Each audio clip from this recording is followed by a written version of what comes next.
Assembly سے خطاب کر رہے ہیں. Madam President, I have the honor and privilege to introduce the pre-recorded address of His Excellency Mr. Imran Khan, Prime Minister of the Islamic Republic of Pakistan, to the 75th session of the General Assembly.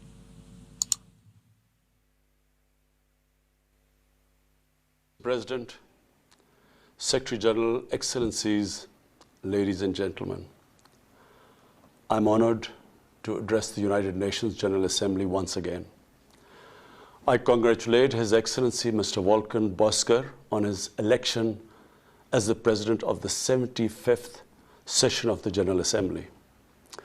We also appreciate the skillful leadership of the outgoing President, His Excellency Tijani Mohammad Bande, especially during the COVID-19 crisis. We commend the leadership of the Secretary General in these extremely turbulent times. Mr. President, since my government assumed office, our consistent effort has been to fundamentally transform Pakistan. We envisage Naya Pakistan to be modeled on the principles of the state of Medina, established by Holy Prophet Muhammad sallallahu alaihi wasallam. A just and humane society where all government policies are directed at lifting our citizens out of poverty and creating a just and equitable dispensation. To achieve this goal, we need to have peace and stability. Thus, our foreign policy aims to have peace with our neighbors and settle disputes through dialogue. Mr. President, the 75th anniversary of the United Nations is an extremely important milestone, as this is the only body in the world that can help us achieve our goals of peace and stability in our neighborhood. This is also time for us to reflect whether, as the United Nations, we have been able to realize the promise we collectively made to our peoples. Today, the foundations of the world order, non-use of or threat of unilateral force, self-determination of peoples, the sovereign equality and territorial integrity of states, non-interference in their internal affairs, international cooperation, all these ideals are being systematically eroded. International agreements are being flouted and set aside. Renewed great power rivalries are leading to a new arms race. Conflicts are proliferating and intensifying. Military occupation, illegal annexations are suppressing the rights of human beings to self-determination. According to the respected professor Noam Chomsky, mankind is at even a greater risk than it was before the First and Second World Wars in the last century. And this is because of the threat, increased threat of nuclear war, climate change, and sadly the rise of authoritarian regimes. We must come together to prevent such a catastrophe. We believe that the driving force in international relations must be cooperation, in accordance with the principles of international law and not confrontation and force. We all must emphatically reaffirm our support for multilateralism. Mr. President, the COVID-19 pandemic has illustrated the oneness of humanity. In our interconnected world, no one is safe unless everyone is safe. Locking down to control the pandemic has triggered the worst recession since the Great Recession in the last century. This has hit the poorest countries the hardest, as well as the poor in all the countries. In Pakistan, we realized very early on that if we imposed a strict lockdown, the type that several affluent countries had imposed, we would have more people dying of hunger than the virus. Therefore, we adopted a policy of smart lockdown While concentrating on the hotspots, the virus hotspots, we opened up our agriculture sector immediately, and then followed it up by the construction sector, which employed most of the people. At the same time, and this is despite financial constraints, my government deployed $8 billion, unprecedented amount, for our health services, plus support the poorest and most vulnerable households with direct cash payments through SARS program, and then subsidies to the small businesses. Even though our smart lockdown was heavily criticized in the beginning, but thanks to the Almighty Allah's grace, we have not only managed to control the virus, stabilize our economy, but most importantly, we have been able to protect the poorest segment of the society from the worst fallout of the lockdown. Today, Pakistan's response is cited among the success stories in controlling and responding to the pandemic. However, we are still not out of the woods, like no country is out of the woods today. But Mr. President, it was obvious from the outset that developing countries would need fiscal space to respond to and recover from the COVID crisis. Debt relief is one of the best ways to create that fiscal space for developing countries. Therefore, in early April, I called for a global initiative on debt relief.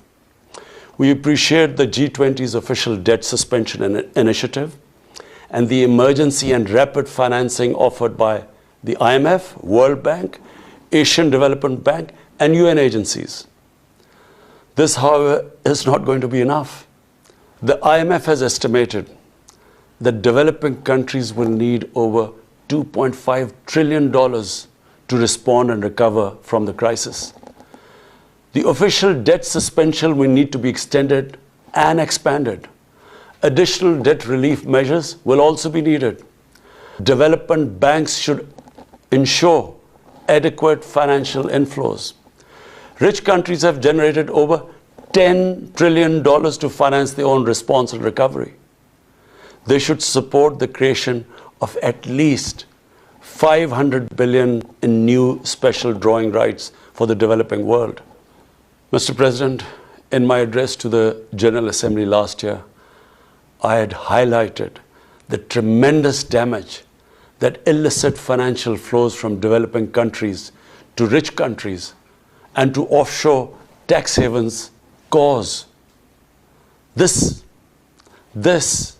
leads to the impoverishment of the developing nations.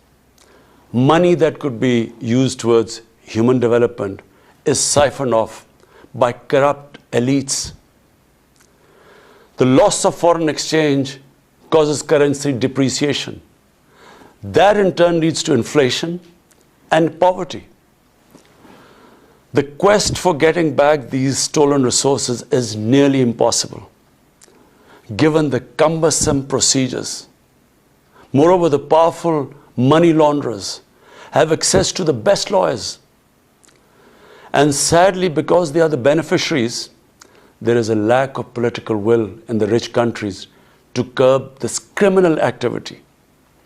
Mr. President, if this phenomena is unaddressed, it will continue to accentuate the inequality between the rich and the poor nations, and eventually will spark off a bigger global crisis, a far bigger global crisis than the present migration issue poses.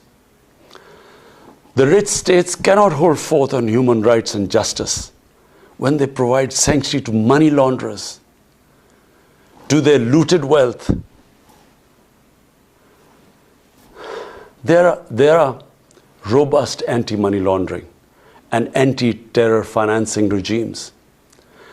I call upon this Assembly to take the lead in efforts to build a global framework to stem the illicit financial flows and ensure speedy repatriation of stolen wealth. It is important to realize that the aid that flows from rich countries to the developing world is minuscule compared to the massive outflows by our corrupt elites. Mr. President, this year, I must again reiterate the threat posed to mankind due to climate change. Unprecedented fires in Australia, Siberia, California, Brazil. Unprecedented floodings in various parts of the world. Record temperatures, even in the Arctic Circle. This should make all of us worried for our future generations. Commitments made through the Paris agreements must be fulfilled. In particular, the commitment to mobilize $100 billion annually as climate finance. Pakistan's contribution to carbon emissions is minimal, but it is one of those countries most affected by climate change. Yet, we have decided to take the lead as we consider addressing climate change a universal responsibility. We have launched an extremely ambitious program to plant 10 billion trees in the next 3 years as a contribution to mitigating the effects of climate change. Mr. President, the pandemic was an opportunity to bring humanity together. Unfortunately, it has instead fanned nationalism, increased global tensions, and given rise to racial and religious hatred and violence against vulnerable minorities in several places. These trends have also accentuated Islamophobia. Muslims continue to be targeted with impunity in many countries. Our shrines are being destroyed. Our Prophet Muhammad sallallahu alaihi wasallam insulted. The Holy Quran burnt. And all this in the name of freedom of speech. Incidents in Europe, including republication of blasphemous sketches by Charlie Hebdo, are recent examples. We stress that willful provocations and incitement to hate and violence must be universally outlawed.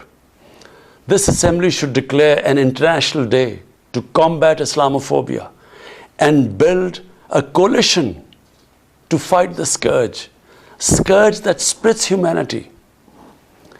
Mr. President, the one country in the world today where I'm sad to say the state sponsors Islamophobia, and that is India. The reason behind this is the RSS ideology that unfortunately rules India today. This extremist ideology was founded in the 1920s.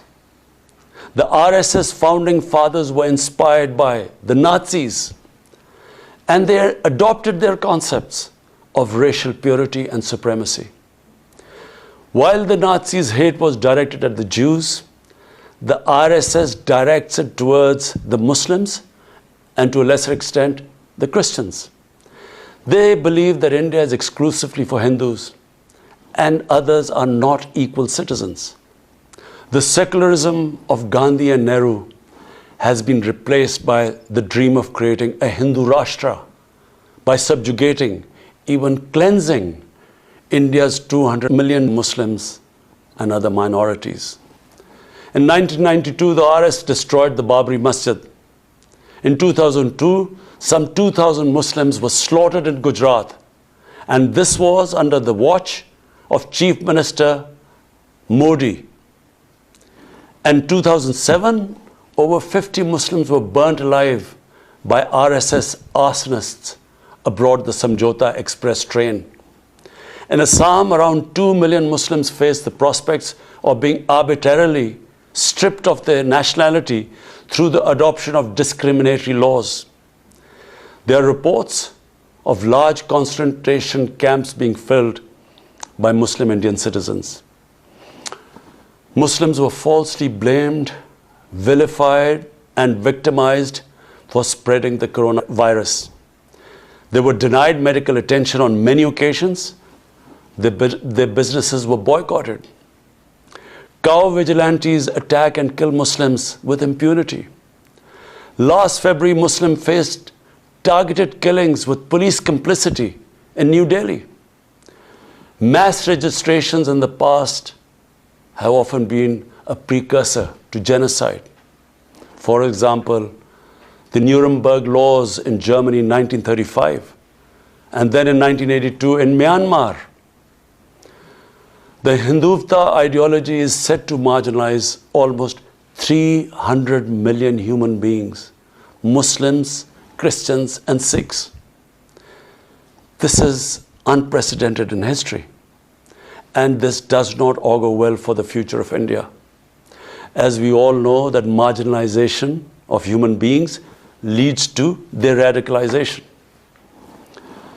Mr. President, for over 72 years, India has illegally occupied Jammu and Kashmir against the wishes of the Kashmiri people and in blatant violation of the resolutions of the Security Council and indeed its own commitments to the people of Kashmir.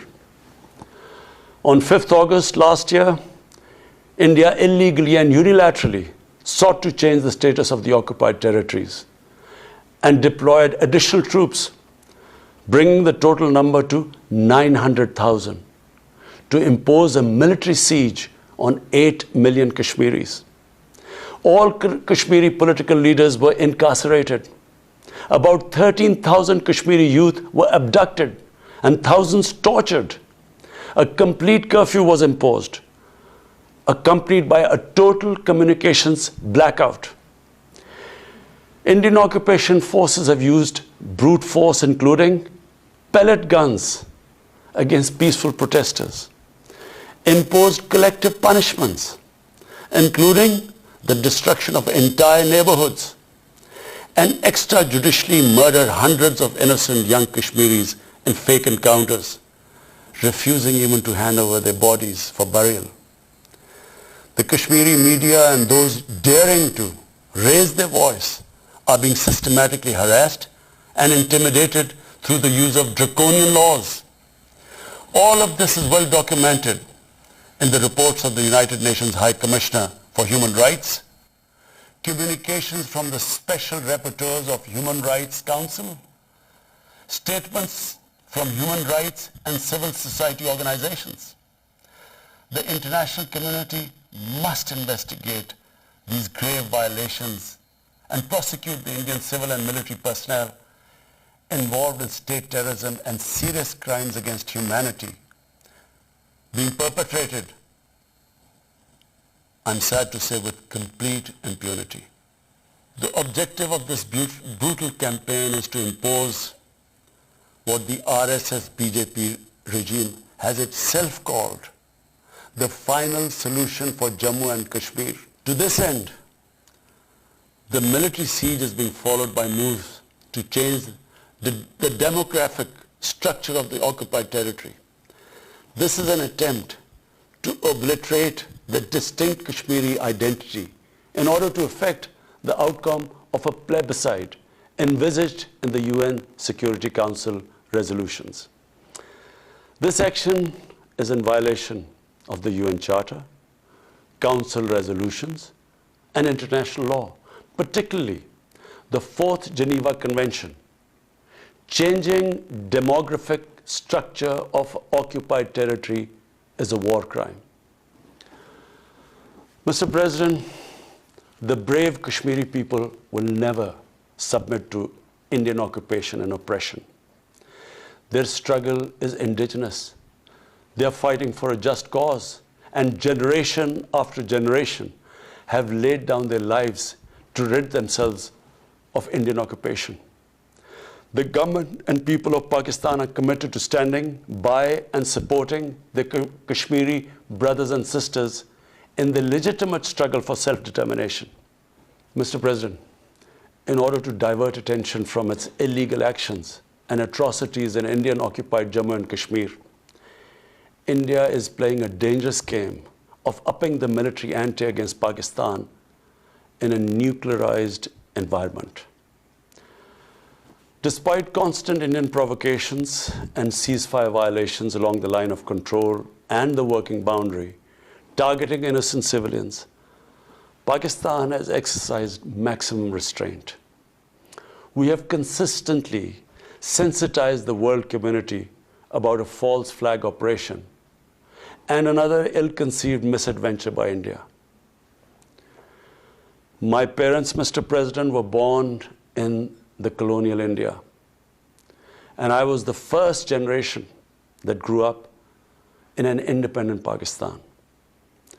I want to make it clear that any attempt by the fascist, totalitarian, RSS-led Indian government to aggress against Pakistan will be met by a nation that will fight for its freedom to the end.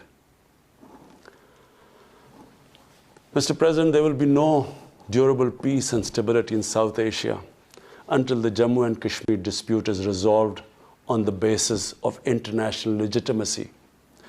Kashmir has been rightly described as a nuclear flashpoint. The Security Council must prevent a disaster conflict and secure the implementation of its own resolutions, as it did in the case of East Timor. The Council has considered the situation in Jammu and Kashmir 3 times in the past year. It must take appropriate enforcement actions. It must also take steps to protect the Kashmiris from an impending genocide by India. Pakistan has always called for a peaceful solution. To this end, India must rescind. To reach this end, India must rescind the measures it has instituted since 5th August 2019, end its military siege and other gross human rights violation, and agree to resolve the Jammu and Kashmir dispute in accordance with the relevant UN Security Council resolutions, and of course, the wishes of the people of Kashmir. Mr. President, Pakistan's desire for peace in our region is also manifest in our efforts to promote a political solution in Afghanistan. I have consistently maintained over the past 2 decades that there is no military solution to the conflict in Afghanistan. The only way forward was and is a political settlement which involves the full spectrum of Afghanistan's political actors. Pakistan fully facilitated the process that culminated in the US-Taliban peace agreement on 29 February 2020. Pakistan is deeply gratified that it has fulfilled its part of the responsibility. The Afghan leaders must now seize this historic opportunity to achieve reconciliation and restore peace in the war-torn country. Through the intra-Afghan negotiations that commenced on 12th of September, they must work out an inclusive, broad-based, and comprehensive political settlement. The process must be Afghan-led and Afghan-owned, and without any interference or outside influence. Early return of Afghan refugees must be part of this political solution. After almost 2 decades of war, it is imperative not to allow spoilers within and outside Afghanistan to subvert the peace process. Peace and stability in Afghanistan will open new opportunities for development and regional connectivity. Mr. President, Palestine remains a festering wound. A just and lasting settlement is indispensable for the Middle East and actually the world. Illegal annexations of Palestinian territory, the building of illegal settlements, and the imposition of inhuman living conditions on the Palestinian people, especially in Gaza, cannot bring peace to a troubled region.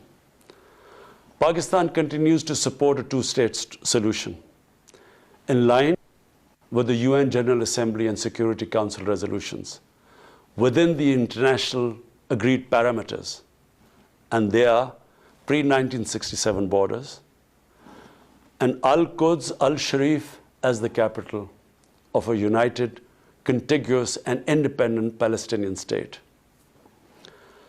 Mr. President, the United Nations remains the best legitimate avenue for collective action in managing international conflicts, fostering peace and security, promoting equitable development and addressing global problems.